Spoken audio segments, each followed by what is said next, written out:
Ladies and gentlemen, welcome to the Drug Index. Health is wealth. Today we are going to talk and see more about hypertension.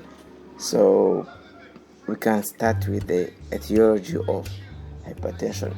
A specific cause of hypertension established in only 10 to 15 patients. Patients in whom no specific hypertension are said to have essential or primary hypertension. Patients with a specific etiology are said to have secondary hypertension.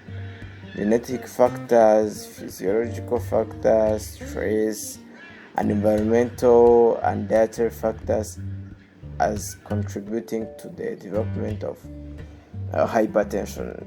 The heritability of essential hypertension is estimated to about 30%. After that, seeing the etiology, we can see classification of hypertension on the basis of blood pressure.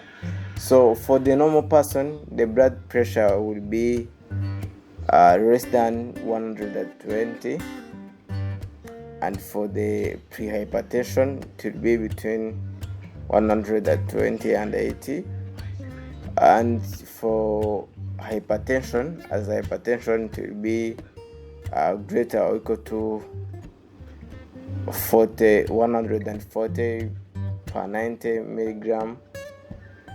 There is stage 1, which will be between 140 and 90, and there will be stage 2 that will be between 160. It will be greater than 160 per. Regulations for blood pressure according to the hydraulic equation. Arterial blood pressure is directly proportionate to the product of the blood flow, which is the cardiac output, and the resistance to passage of blood through capillary arterioles, peripheral vascular resistance. So the blood pressure will be equal to the cardiac output, which is multiplied by the peripheral vascular resistance, which can be abbreviated as BP, will be equal to CO times PVR. And about that, blood pressure is maintained by the moment-to-moment regulation of cardiac output and the peripheral vascular resistance exerted at the three anatomic sites: arterioles, postcapillary venues, capacitance vessels, and the heart as well. The kidney baroreflexes mediated by autonomic nerves, which is a combination with the humoral mechanism, including the renin, angiotensin, and aldosterone system. Local release of active substances will be bringing it together in the regulation of the hypertension.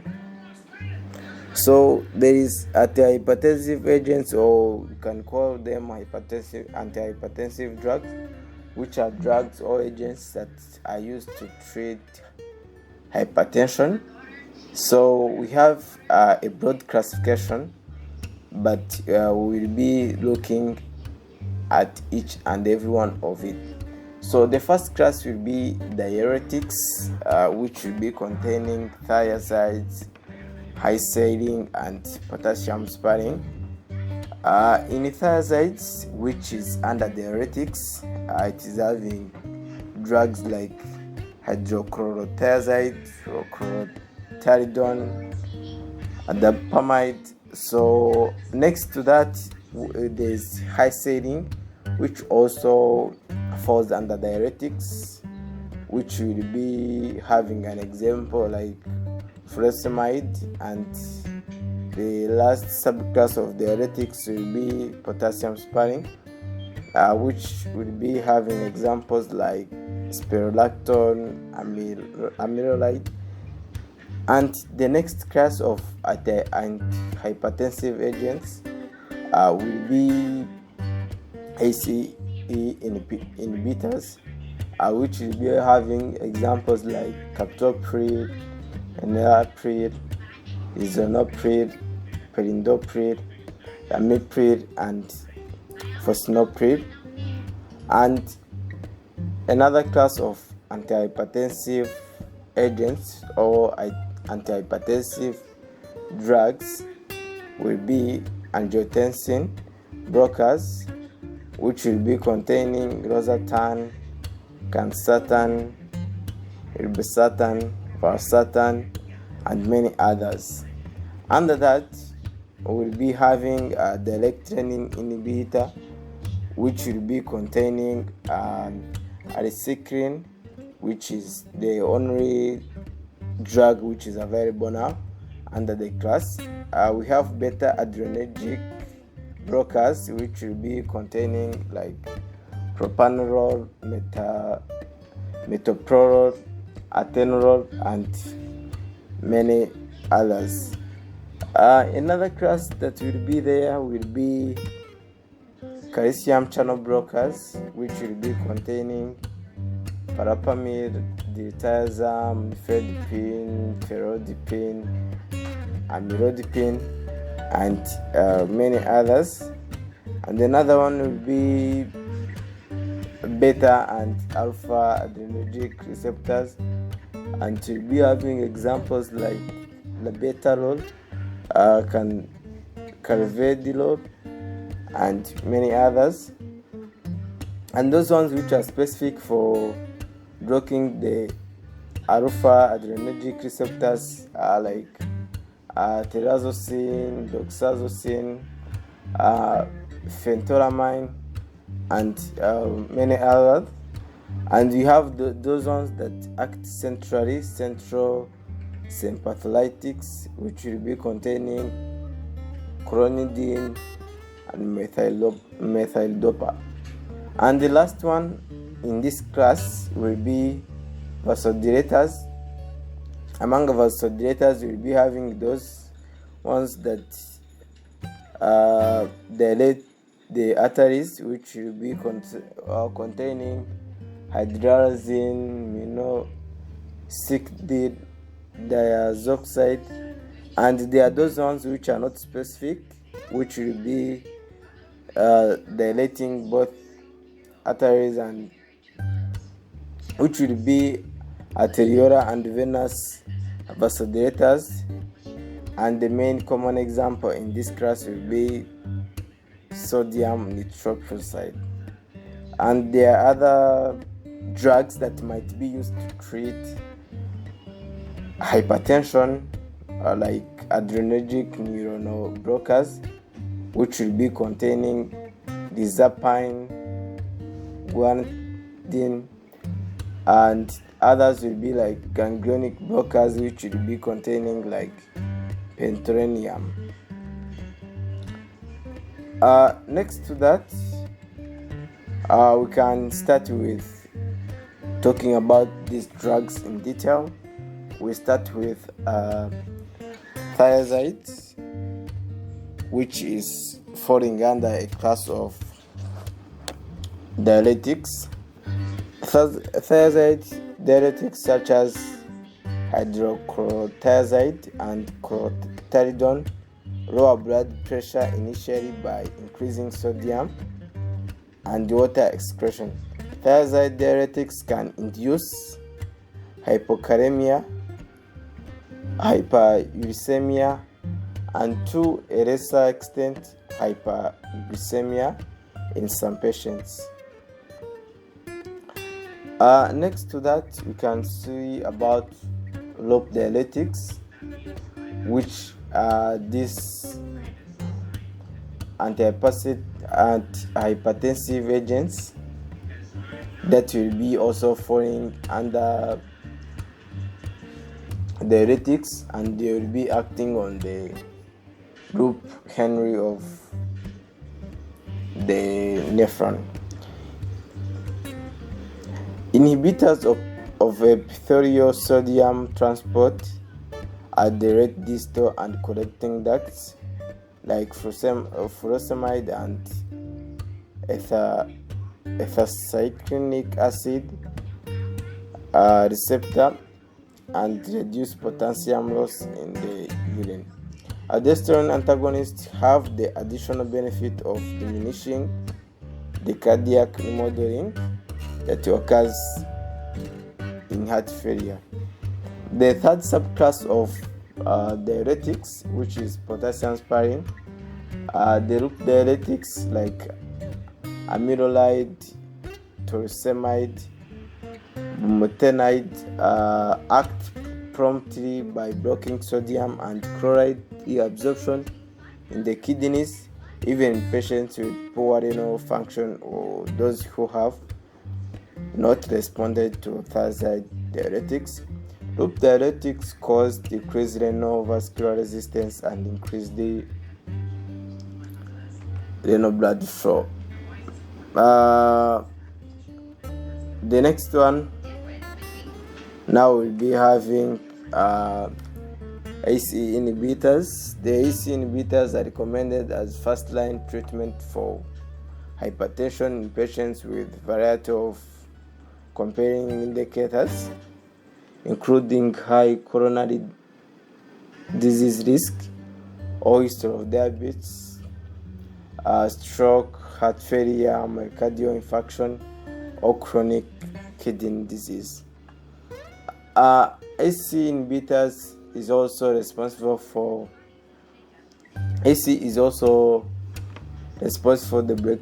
the breakdown of bradykinin, a peptide that increases the production of nitric oxide and prostacyclin by the blood vessels. Both nitric oxide and prostacyclin are potent vasodilators. ACE inhibitors decrease angiotensin II and increase bradykinin levels. Vasodilation is also a result of decreased vasoconstriction from diminished levels of angiotensin II and enhanced vasodilation from increased bradykinin. By reducing the circulating angiotensin II levels, ACE inhibitors also decrease the secretion of aldosterone, resulting in a decreased sodium and water retention. ACE inhibitors reduce both cardiac preload and afterload, thereby decreasing the cardiac work. So that's how they actually work. And next to that, we can see the adverse effects of ACE inhibitors. The adverse effect profile of all ACE inhibitors is similar. Captopril is well tolerated by most patients, especially in daily dose. It's kept below 150 mg. Hypotension, an initial sharp fall in blood pressure, occurs especially in diuretic treated and chronic heart failure patients. And other adverse effects you can say is like hyperkalemia, cough, rashes, urticaria, angioedema, and others are like dysgeusia, photopathia, headache, dizziness, nausea, and bowel upset, glomerulocytopenia, and proteinuria, which is rare. And the last one we can talk about the adverse effects of this ACE inhibitors is like acute renal failure. So after this, let's see the advantages. The advantages of ACE inhibitors. The first one we can say is free of postural hypotension, electrolyte disturbances, feeling of weakness, and CNS effects. The next one will be safety in asthmatics, diabetics, and peripheral vascular disease patients. So it will be safe in those patients. The next one is long-term ACE inhibitors. Therapy has the potential to reduce incidence of type 2 diabetes in high-risk subjects. Then the other one we can talk about is non-bound hypertension on withdrawal. So in that way it can be used. And another one is about no hyperuricemia, no deleterious effect on plasma lipid profile. And another one, ACE inhibitors are the most effective drugs for preventing sudden cardiac death in post-infarction patients. However, they are less effective for primary prophylaxis of MIE and for preventing left ventricular hypertrophy.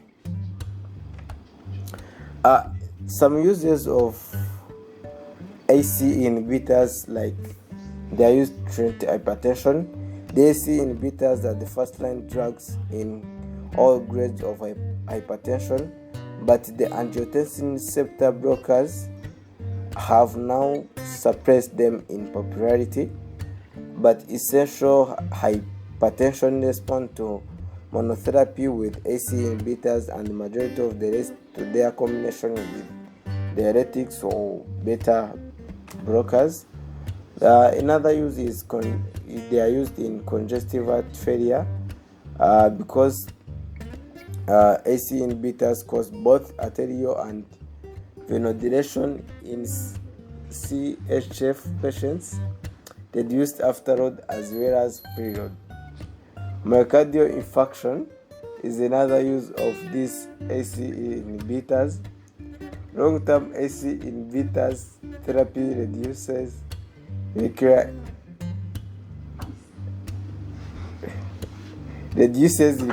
MI. Another one is prophylaxis in high cardiovascular risk subjects. ACE inhibitors are protective in high cardiovascular risk subjects even when there is no associated hypertension or left ventricular dysfunction. ACE inhibitors may improve endothelial function. And another one is diabetic nephropathy. Prolonged ACE inhibitor therapy has been found to prevent early end-stage renal disease in type 1 as well as type 2 diabetics. And another one is non-diabetic nephropathy. ACE inhibitors reducing proteinuria by decreasing pressure gradient across glomerular capillaries as well as by altering membrane permeability. Scleroderma crisis, the marked rise in blood pressure and deterioration of renal function in scleroderma crisis is mediated by ACE inhibitors, which produce improvement and are life-saving in this condition. Angiotensin antagonists, which include losartan, candesartan, dasatartan, telmisartan, and many others. It's another class of antihypertensive agents or antihypertensive drugs. Their pharmacological effects of ARBs are similar to those of ACE inhibitors, but these angiotensin antagonists produce arterial and venous dilation and block aldosterone secretion, thus lowering blood pressure and decreasing salt and water retention. These angiotensin antagonists do not increase bradykinin levels. may be used as first-line agents for the treatment of hypertension, especially in patients with compelling indication of diabetes, heart failure, and chronic kidney disease. There is also the renin inhibitor, a selective renin inhibitor, which is recyclin, directly inhibits renin and thus acts earlier in the renin-angiotensin-aldosterone system than AC inhibitors or angiotensin antagonists. It lowers blood pressure about effectively as angiotensin antagonists and AC inhibitors, and also says that recyclin should not be routinely combined with an AC inhibitor or angiotensin antagonist. Recyclin can cause diarrhea, especially at high doses, and can also cause cough, angioedema, but probably less often than AC inhibitors. Recyclin is contraindicated during pregnancy, so that's a notice that should be taken. Beta-adrenergic blockers. These ones are mild antihypertensives and do not significantly lower blood pressure in normotensives. In stage 1 cases of hypertensive patients, like 30 to 40% B adrenergic receptors are used alone. B propranolol is a fast B adrenergic receptor blocker showed effective in hypertension and ischemic heart failure. Propranolol has now been largely replaced by cardioselective beta blockers such as metoprolol and atenolol. All beta adrenoreceptor blocking agents are useful for lowering blood pressure in mild to moderate hypertension. In severe hypertension, beta blockers are especially useful in preventing the reflex tachycardia that often results from treatment with direct vasodilators. Metoprolol and atenolol, which are cardioselective, are the most widely beta blockers in the treatment of hypertension, but metoprolol and atenolol is inhibiting stimulation of beta-1 adrenoreceptors. Sustained release of metoprolol is effective in reducing mortality from heart failure and is particularly useful in patients with hypertension and heart failure. Atenolol is reported to be less effective than metoprolol in preventing the complication of hypertension. There are other beta blockers which are like nadolol and cateolol, non-selective beta receptor antagonists. Betaxolol and bisoprolol are beta-1 selective blockers. Pindorol, acetobutolol, and phenbuterol are partial agonists, which means beta blockers with some increasing sympathomimetic activity. These drugs are particularly beneficial for patients with blood arrhythmias and peripheral vascular disease. And after that, other beta blockers like labetalol, carvedilol, nebivolol have both beta blocking and vasodilating effects. Esmolol is a beta-1 selective blocker that is rapidly metabolized via hydrolysis by red blood cell esterases. Esmolol is used for the management of intraoperative and postoperative hypertension and sometimes for hypertension emergencies, particularly when hypertension is associated with tachycardia, or when there is concern about toxicity such as aggravation of severe heart failure.